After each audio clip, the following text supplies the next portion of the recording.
Oke guys, balik lagi bersama saya. Kalian, saya harap baik-baik saja ya, sehingga kalian bisa belajar dengan baik di rumah. Nah, kita masuk ke lanjutan yang kemarin, sudut berelasi bagian 2. Saya harap kalian masih ingat kuadran yang kemarin, kuadran 1, kuadran 2, kuadran 3, dan kuadran 4. Kuadran 1 antara 0 sampai 90 derajat, kuadran 2 antara 90 sampai 180 derajat, kuadran 3 antara 180 sampai 270 derajat, dan kuadran 4 antara 270 sampai 360 derajat. Oke. Nah, untuk bagian sudut berelasi yang kedua ini agak sedikit sulit, jadi saya harap kalian fokus semuanya ke sini, jangan ada yang main-main ya. Oke. Contoh soalnya nanti sedikit berbeda sama yang kemarin. Sekarang itu contoh soalnya seperti ini. Misalkan contoh nomor 1, saya tanyakan sin 180 derajat kurang alfa. Nah, ini juga sudut berelasi karena udah lebih dari 90 derajat ya. Nah, bagaimana caranya? Langkah-langkahnya masih sama seperti kemarin. Tentukan dulu kuadrannya. Jadi langkah nomor 1 adalah tentukan kuadran. Itu selalu seperti itu. Tentukan kuadran. Nah, cara menentukan kuadrannya untuk kali ini kita tinggal lihat dari si 180 minus alfanya. 180 minus alfa itu kira-kira ada kuadran berapa ya? Caranya gini. Kalian lihat di sini 180. Di sini ada 180, betul? Dikurang itu berarti sudutnya berkurang dari 180. Kalau berkurang berarti dia bakal ke arah 90. Nah, dia bakal ke arah 90. Jadi dia ada di kuadran 2. Jadi saya bisa bilang ini adalah kuadran 2. Nah, setelah kita menentukan kuadran 2, kita bisa tentukan positif atau negatifnya. Berarti ini hasilnya adalah positif. Ya, sin di kuadran 2 itu berarti positif. Kemudian 180 min alfanya diapain? Si 180-nya tidak perlu lagi, kita hilangkan saja. Sehingga tersisa tinggal sin alfa. Tuh, gitu. Jadi sin 180 min alfa itu sama dengan positif sin alfa. Ya, oke. Contoh nomor 2. Nomor 2 misalkan saya tanyakan sin 180 derajat tambah alfa. Sin 180 derajat tambah alfa, pertama kali kita tentukan dulu kuadrannya dari sudut ini. 180 ditambah alfa. Ini saya hapus dulu. Oke. 180 ada di mana? Kalian lokasiin dulu 180. Oh, ternyata 180 itu di sini. Tambah alfa. Tambah alfa itu berarti bertambah. 180 kalau bertambah dia bakal ke arah 270. Benar nggak? Benar ya? 180 kalau bertambah pasti ke arah 270. Nggak mungkin ke 90. Sehingga dia ada di kuadran 3. Nah, ini ada di kuadran 3. Karena dia ada di kuadran 3, sinnya bernilai negatif. Pertanyaannya sin ya, jadi nilainya negatif. Oke.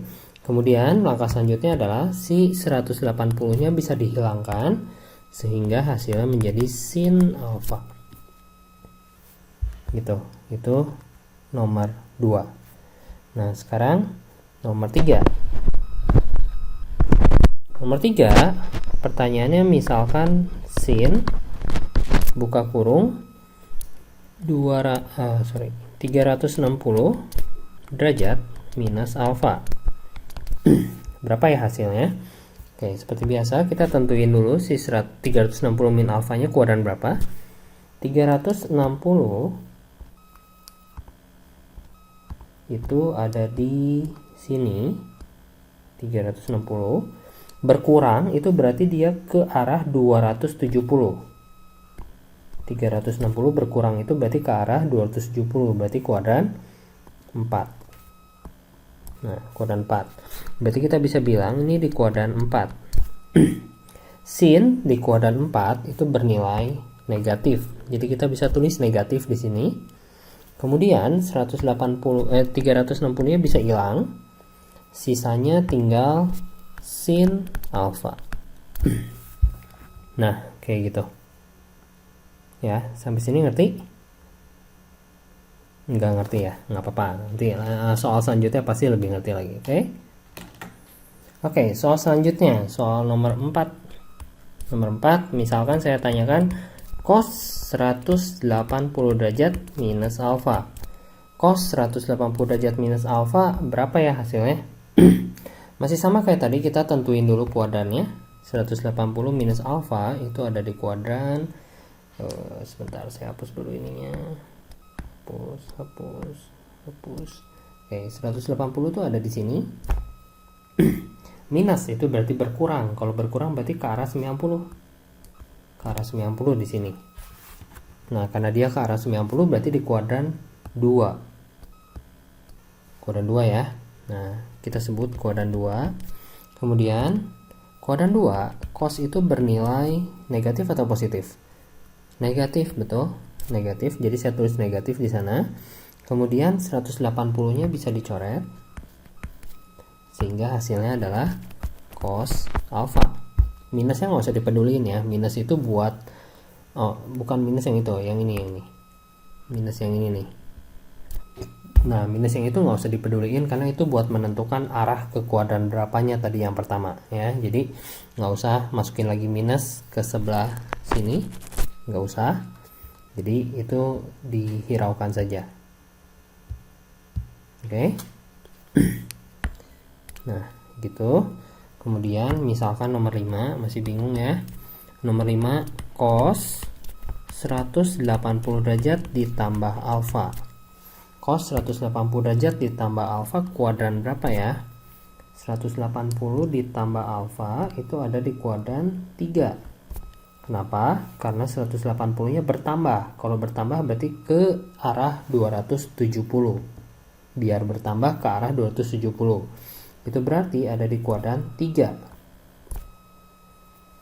Berarti ini ada di kuadran 3. Nah, karena dia kuadran 3 berarti cosnya bernilai negatif, betul. Negatif. 180 derajatnya bisa dihilangkan sehingga hasilnya tinggal cos alfa. Itu berarti cos 180 plus alfa hasilnya adalah min cos alfa. Sudah mulai mengerti? Ya, oke. Nomor 6, misalkan saya tanyakan cos 360 derajat minus alfa. Ya, berapa hasilnya? Pertama kita lihat dulu kuadrannya. 360 kurang alfa itu ada di kuadran berapa ya? Oke, dia ada di kuadran 360 derajat di sini. Berkurang itu berarti ke arah 270 ada di kuadran 4. Nah, kita bisa tulis ini kuadran 4. Kalau dia di kuadran 4, berarti cosnya bernilai positif. Positif. 360-nya bisa hilang. Minusnya juga. Menjadi cos alfa. Tuh. Oke. Nah, ini untuk yang cos. Bagaimana dengan yang tan? Oke. Nah, kita yang masuk ke yang tan, misalkan saya tanyakan 180 derajat minus alfa. 180 minus alfa. Seperti biasa, kita tentuin dulu kuadrannya dari mana. 180 derajat minus alfa itu ada di kuadran dari 180 berkurang. Berkurang itu dilihatnya dari minus. Nih, minus yang ini. Berkurang berarti ke arah 90 derajat, berarti dia di kuadran 2. Kita sebut kuadran 2. Kuadran 2 itu untuk sin, sedangkan tan bakal bernilai negatif. Jadi kita tulis negatif. Kemudian kita tulis tan alfa. 180 derajatnya langsung hilang. Ya, gitu ya. Coba nomor 8. Nomor 8 saya tanyakan tan 360 derajat minus alfa. 360 derajat minus alfa berapa ya hasilnya? Tan 360 derajat minus alfa. Itu berarti dari 360 derajat dia bakal berkurang. Berkurang itu berarti ke arah 270 derajat. Ya, artinya ini ada di kuadran 4. Kuadran 4 untuk tan bernilai negatif. Berarti saya tulis negatif di sini. Kemudian 360 derajatnya bisa hilang sehingga menyisakan tan alfa saja. Tan alfa. Tuh, jadi negatif tan alfa. Bagaimana dengan nomor 9? 9 saya tanyakan tan 180 derajat ditambah alfa. Berapa ya kira-kira? Kuadran berapa nih ya? Oh, benar sekali Geoffrey. Bagus banget Geoffrey. Bangga saya sama kamu ya. Ini kuadran 3. Ya, 180 tambah alfa itu kuadran 3. Oke. Kemudian kuadran 3 itu kebetulan untuk daerah yang tan dia bakal bernilai positif. Nah, jadi saya tulis positif. Kemudian 180-nya bisa hilang sehingga menyebabkan tinggal tan alfa saja. Nah, itu untuk yang tan. Kalau kalian perhatiin dari tadi saya selalu menggunakan patokan yang 360 dan juga 180. Saya belum sama sekali memakai patokan yang 90 dan 270 ya. Bagaimana jika patokannya 90 dan 270? Nah, kalau patokannya 90 dan 270 itu berarti ada aturan yang harus kalian ikuti ya. Aturannya adalah jika soalnya sin maka hasilnya harus cos. Jika soalnya sin maka hasilnya akan menjadi cos. Kemudian jika soalnya cos maka dia akan berubah menjadi sin. Jika soalnya tan dia akan berubah menjadi kotangen. Jika soalnya sekan, dia akan berubah menjadi kosekan. Jika soalnya kosekan, dia menjadi sekan. Jika soalnya kotangen, dia menjadi tangen. Ya, jadi kayak gitu. Oke. Stanley, perhatiin yang benar. Oke, kemudian contohnya bagaimana? Contoh nomor 1. Nomor 1 misalnya saya tanyakan sin 90 derajat minus alfa. 90 derajat minus alfa berapa ya hasilnya? Nah, masih sama kayak tadi, kita harus tentukan dulu kuadrannya. Kita harus tahu 90 derajat kurang alfa itu kuadran berapa. Ya. Kita lihat 90 derajat ada di sini. 90 derajat berkurang. Berkurang berarti ke arah 0 atau ke arah 180? Ya, benar. Ke arah 0. Ke arah sini ya. Kalau ke arah 0 berarti kuadran 1. Kuadran 1. Oke. Kuadran 1 untuk sin semuanya bernilai positif sih. Berarti untuk sin juga positif ya. Positif. Kemudian kita lihat aturan nih. Sin, kalau soalnya sin, dia harus berubah jadi cos. Jadi kita ubah sinnya menjadi cos. Baru 90 derajatnya dihilangkan sehingga menghasilkan cos alfa. Tuh. Jadi sin 90 derajat min alfa itu hasilnya adalah cos alfa. Aduh, makin pusing ya. Nggak apa-apa. Nomor 2. Nomor 2, misalkan saya tanyakan sin 90 derajat ditambah alfa. Berapa ya hasilnya? Pertama, kita lihat dulu 90 derajat plus alfa itu ada di kuadran berapa? Kita hapus dulu yang ini. Hapus. Nah, 90 derajat itu ada di sini ditambah alfa, bertambah. Berarti bertambah itu ke arah 180 atau ke arah 0? Ya, betul, Patricia. Ke arah 180. Ke sini nih. Mana? Nah, ini.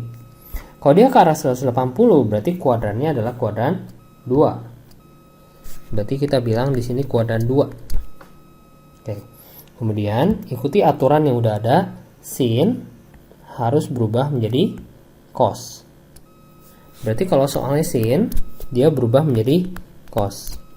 Oh ya, tadi kuadran 2. Kuadran 2 untuk sin, jangan lihat cosnya ya, jangan lihat yang udah diubah, lihat soalnya. Kuadran 2 untuk sin itu bernilai positif. Kemudian 90 derajatnya boleh dihilangkan menjadi alfa. Gitu. Ya. Contoh soal nomor 3.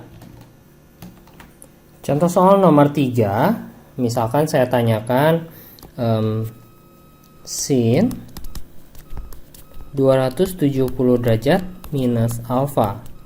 270 derajat minus alfa berapa ya? Aduh, sorry. Minus alfa.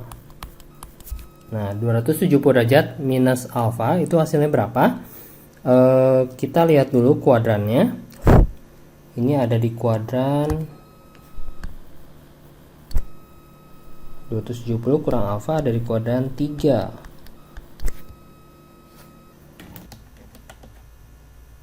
Kuadran 3 ya. Nah, karena dia ada di kuadran 3, sin itu bakal bernilai negatif. Betul, negatif. Negatif. Kemudian aturannya sin berubah menjadi cos. Pokoknya kalau patokannya 270, kalau patokannya 270 atau 90, ikutin aturan yang di atas ya. 270 berarti sinnya berubah menjadi cos. Kemudian 270-nya boleh hilang menjadi alfa, cos alfa. Kayak gitu. Kemudian nomor 4. Nomor 4, misalkan saya tanyakan sin 270 derajat tambah alfa.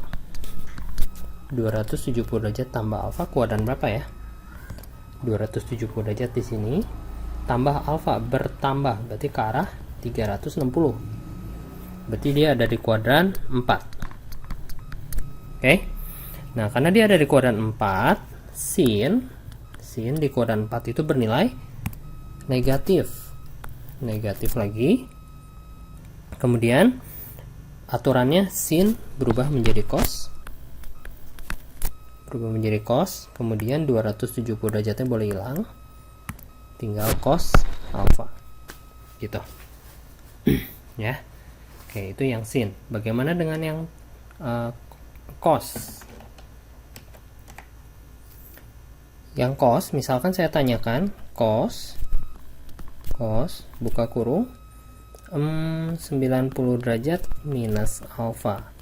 Cos 90 derajat minus alfa berapa hasilnya? Pertama 90 derajat minus alfa dulu. 90 derajat berkurang berarti ke arah 0. Kuadran 1 ya. Kuadran 1 semuanya bernilai positif. Cosnya bernilai positif. Kemudian sesuai dengan aturannya, cos itu berubah menjadi sin. Ya, cos berubah menjadi sin. Oke. Jadi hasilnya adalah positif sin. 90-nya hilang menjadi sin alfa. Gitu. Contoh nomor 6. Misalkan cos 270 derajat minus alfa. 270 derajat berarti aturannya masih yang di atas. 270 derajat minus alfa itu ada di kuadran berapa ya?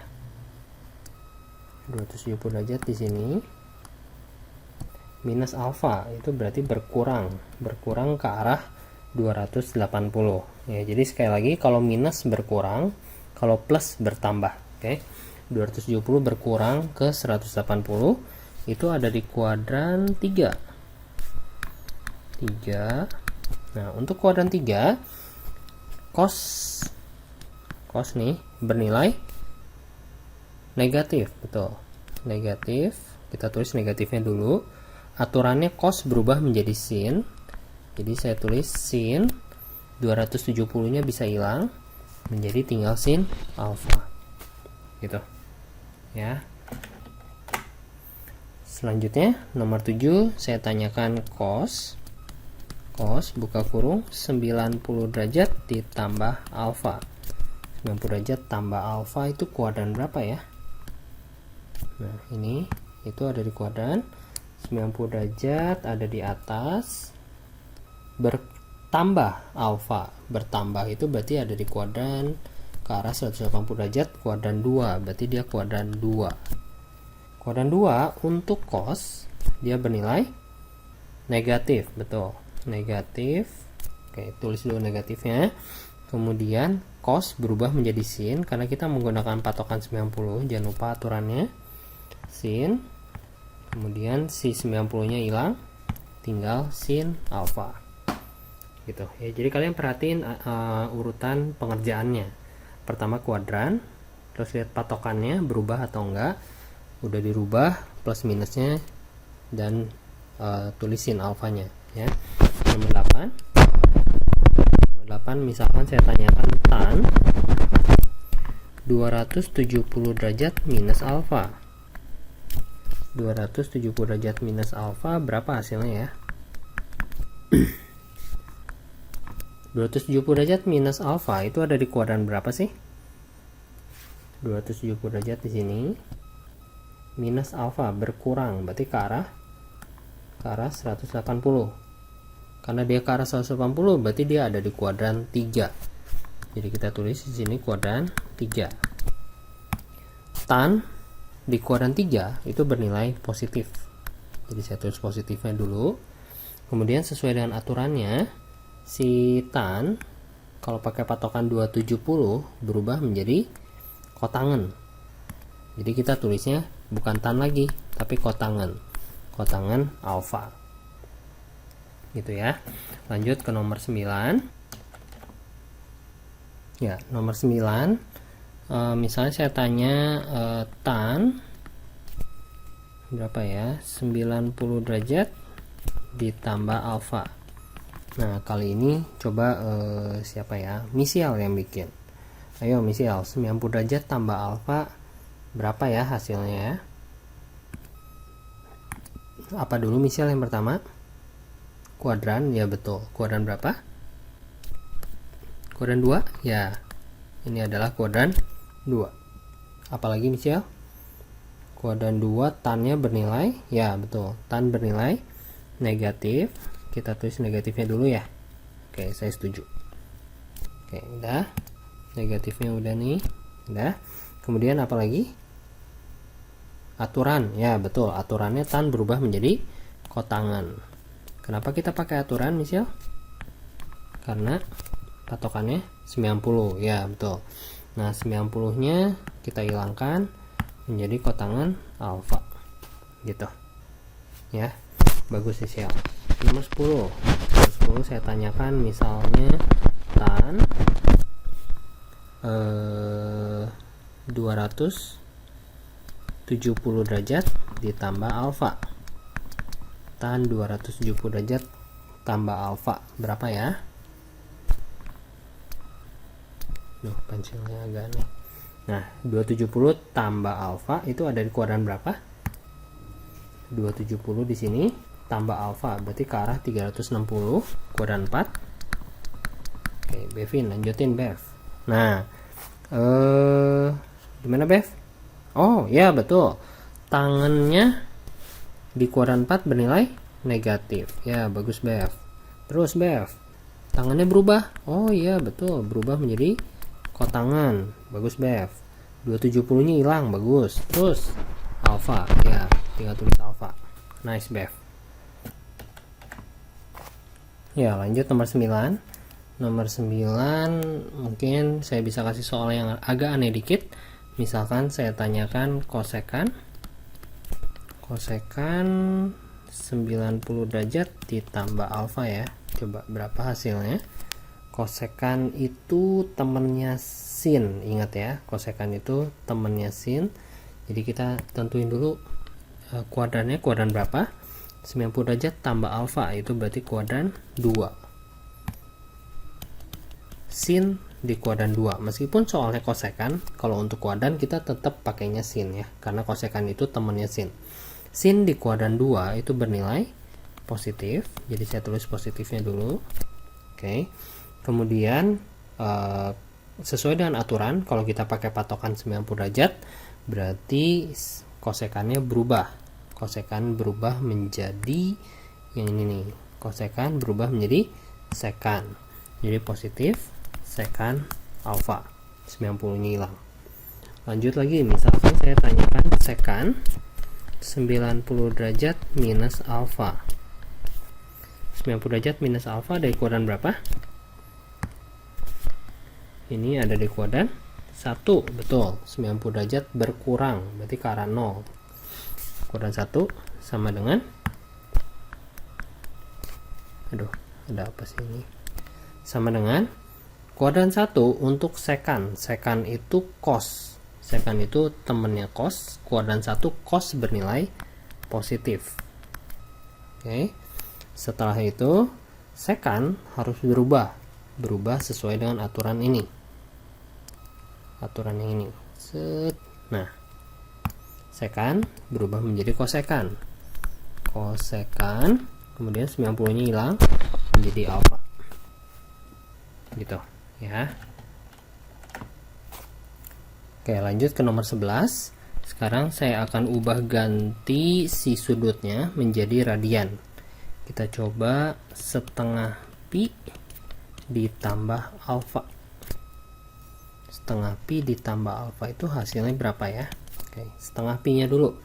Kita tidak terbiasa menggunakan radian, sehingga kita harus ubah dulu radiannya menjadi derajat, ya. Caranya, sin buka kurung setengah kali pi itu 180 derajat ditambah alfa. Nah, kalau ditambah alfa itu berarti berapa ya? Oh, belum bisa. Pertama kita kaliin dulu setengah kali 180 nya itu menjadi 90 tambah alfa. Nah, sin 90 tambah alfa. 90 tambah alfa itu di kuadran 90 tambah alfa. Itu berarti di kuadran 2 ya. Nah, kalau dia di kuadran 2, sin itu bernilai positif. Positif. Berubah nggak sinnya? Berubah karena patokannya 90. Dia berubah menjadi cos. Oke. 90-nya hilang menjadi cos alfa. Gitu ya. Nah, itu untuk yang sin setengah pi ditambah alfa. Bagaimana kalau soalnya cos? Kita coba yang lain lagi. Itu soalnya nomor 12. Misalkan saya tanyakan cos 270 derajat minus alfa. Salah. Kita lagi radian ya. 3/2 pi minus alfa. Berapa hasilnya? Kita ubah dulu menjadi derajat biar lebih enak lihatnya. Cos buka kurung 3/2 kali 180 minus alfa. Oke. Kemudian sama dengan cos 3/2 kali 180 270 derajat minus alfa. Berarti sama dengan kuadran dulu ya. Kuadran berapa ini? 270 minus alfa. Kuadran 3, betul. Kuadran 3. Di kuadran 3 cos bernilai negatif. Kita tulis dulu negatifnya. Kemudian cosnya berubah menjadi sin. 270-nya hilang menjadi sin alfa. Gitu ya. Oke. Nah, untuk contoh soal yang selanjutnya, saya coba hilangkan semuanya dari sini. Kita coba cara cepat ya. Oke, siap ya? Kita coba cara langsung. Contoh nomor berapa tadi ya? Nomor 12 ya. Nomor 12, misalkan saya tanyakan sin buka kurung 2pi minus alfa. Oke. Kita ubah dulu pi-nya menjadi sin buka kurung 2 kali pi itu 180 derajat minus alfa. Jadi sama dengan sin buka kurung 360 derajat minus alfa. Oke. Kuadran berapa? Kuadran 4. Sip. Kuadran 4 sin-nya bernilai positif. Ya. Kemudian patokannya 360 berarti tidak ada perubahan. Kalau tidak ada perubahan 360-nya langsung hilangkan. Kemudian menjadi sin alfa. Tuh, gitu. Harus cepat ya. Nomor 13. Coba nomor 13 cos buka kurung berapa ya? setengah pi ditambah alfa. Ubah dulu setengah pi nya, setengah kali 180 ditambah alfa sama dengan cos 90 ditambah alfa. Kuadran berapa ini? Kuadran 2. Bagus. Kuadran 2 cos bernilai negatif. Saya tulis negatifnya dulu.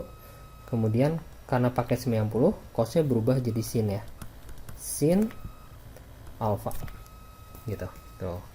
Sebenarnya sulit, tapi nanti kalau kalian udah sering latihan, itu gampang juga sih. Ya. Lanjut. Nomor 14 kita coba yang seperti ini. Sekan 2 pi minus beta deh tadi alfa terus bosan ya. Sekan 2 pi minus beta. Yuk. Jadi sekan buka kurung 2 pi 2 kali 180 derajat dikurang beta. Tapi kalau kalian langsung tahu 2pi itu 360, ya langsung aja ya, nggak usah tulis kayak gini, buang-buang waktu. 360 derajat minus beta. Nah, itu berarti 360 derajat minus beta kuadran 4. Karena dia kuadran 4, sekan itu temennya cos bernilai positif. Kemudian 360 derajatnya nggak perlu berubah ya, bukan 90 dan 270, itu berarti tetap menjadi sekan beta gitu ya. Nah, itu untuk yang soal sedikit lebih sulit, lebih cepat. Oke, contoh yang terakhir untuk hari ini saya contohkan, misalkan sin buka kurung 270 derajat minus alfa dikurang cos buka kurung 360 derajat minus alfa per misalkan cos buka kurung setengah, bukan setengah pi, cos buka kurung pi minus alfa. Nah, kita coba bikin yang kayak gini ya, udah mulai kompleks. Sin 270 derajat. Jadi caranya gimana? Kita bikinnya satu persatu. Bikin yang ini dulu. Sin 270 derajat minus alfa. Seperti biasa, kuadran. Kuadran berapa? Kuadran 3, betul. Kuadran 3 itu sinnya bernilai negatif. Kemudian harus berubah atau enggak? Ya, berubah karena pakai 270 derajat. Jadi sinnya berubah menjadi cos. Kemudian alfa. Gitu ya. Minus yang kedua adalah cos 360 derajat min alfa. Kuadran berapa ini? Kuadran 4. Betul, kuadran 4 cos bernilai positif. Saya tulis positif. Kemudian harus berubah nggak cosnya? Nggak perlu karena 360 ya. Berarti tetap cos alfa per cos pi. Pi-nya kita ubah dulu menjadi 180. Berarti 180 minus alfa. Itu kuadran 2. Kuadran 2 cos bernilai negatif. Jadi saya tulis negatif di sini. Kemudian karena dia 180 nggak perlu berubah, cosnya tetap cos aja. Cos alfa. Jadi hasilnya yang atas min cos alfa min cos alfa per yang bawah cos alfa sama dengan min 2 cos alfa per cos alfa. Kita bisa coret cosnya, hasilnya min 2. Nah, kayak gitu guys untuk hari ini. Saya harap kalian bisa mengerti. Kalau kalian nggak bisa mengerti, ya kalian bisa mundur ke belakang, lihat lagi penjelasan saya, kalian bisa pahami lagi, dan mungkin sambil saya jelaskan kalian bisa bikin sendiri ya. Oke. Nah, nanti ada latihannya, kalian bikin, kumpulkan sesuai dengan waktu yang sudah ditentukan. Thank you guys. Semoga kalian tetap sehat, tetap semangat belajar di rumah. Jangan lupa banyak berdoa. Oke? Bye bye. God bless you all.